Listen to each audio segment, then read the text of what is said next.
Sunday as well as part of Top Sounds.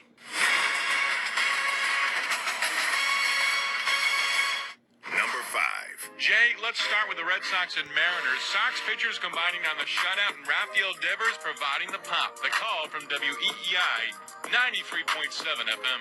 Here's the pitch to Devers. Swinging a high drive to left field. This is hit deep. Back it goes to the wall. Goodbye, home run.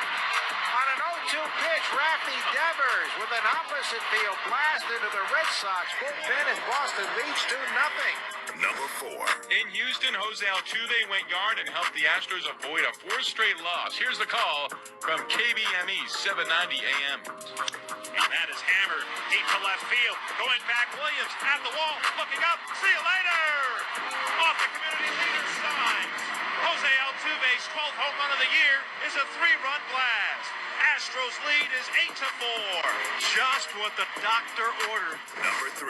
Jay, Mets wrapped up their West Coast trip Sunday night in Anaheim. Mets up in the 9th inning, and Pete Alonso provided the Amazins with a little insurance. Mike Cousins had the call here on ESPN Radio. Here's the 2-2 pitch. Swinging a high fly out to deep left field. Pete Alonso goes yard into the bullpen. His 18th home run of the year, and the Mets stretch the lead to 4-1 here in the 9th inning. Number 2. Sunday in Atlanta, Braves took their win streak to 11. Adam Duvall went deep not once, but twice. The call, 680, the Fan. Pitch to Adam. Hit hard to right field. Rising back to the wall. That is out of here. That thing had flames coming off of it. A 2-run home run by Duvall. It's his second home run of the game, and it's now a 4-1 Braves lead. Number 1. And finally, the Yankees busted out the bats in the Bronx, and Matt Carpenter tormented Cubs pitching. Michael Kay with the call on the Yes Network, Puerto Rico. Driven deep to right field. There it goes. He's done it again. The amazing Matt Carpenter. A 2-run shot. It's 12-3 Yankees.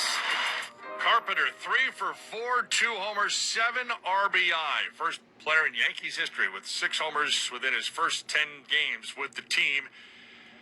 Reds a 7-6 win over the Cardinals. The Reds snapping a 4-game losing streak. They had scored 8 runs total in those 4 games. They get 7 on Sunday. Cardinals get 6. Nolan Arenado snaps a 9-game drought without a home run.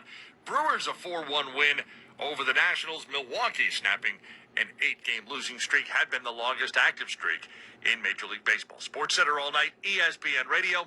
NBA returns to action on Monday, Game 5 of the NBA Finals. Celtics and Warriors tied 2-2 in their series. What does Boston need to do in order to win this now best of 3? Earlier on ESPN Radio, Marcoli Harvey.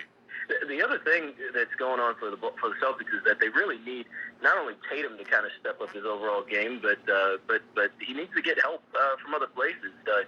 Certainly, Jaylen Brown has provided that throughout the series. I think if the Celtics end up pulling this out somehow, you've got to give the MVP of the series to Jaylen Brown because of the way that he has played just consistently throughout this series. But that being said, you want to see him shore up some of the turnover issues as well. And the key is just making baskets when they count. Again, Tatum played well throughout the first 3 quarters of the game in Game 4, but it was that 4th quarter where it just seemed like no one could get the bucket to fall, and that's just kind of making sure their spacing is right and making sure the ball is just falling. And as for how Tatum can get himself going offensively, I think one thing I've noticed is playing off 2 feet a lot more.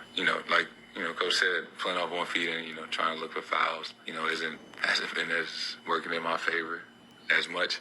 So, I think playing off 2 feet, attacking angles instead of, trying to initiate the contact and things like that. Warriors now going home to host Game 5 in the series that's tied 2-2. Where would this rank for Steve Kerr's titles if the Warriors are able to pull this off? Earlier on ESPN Radio, our Myron Metcalf. I think Steve Kerr deserves credit for Andrew Wiggins and what he has become in this series, how good he has been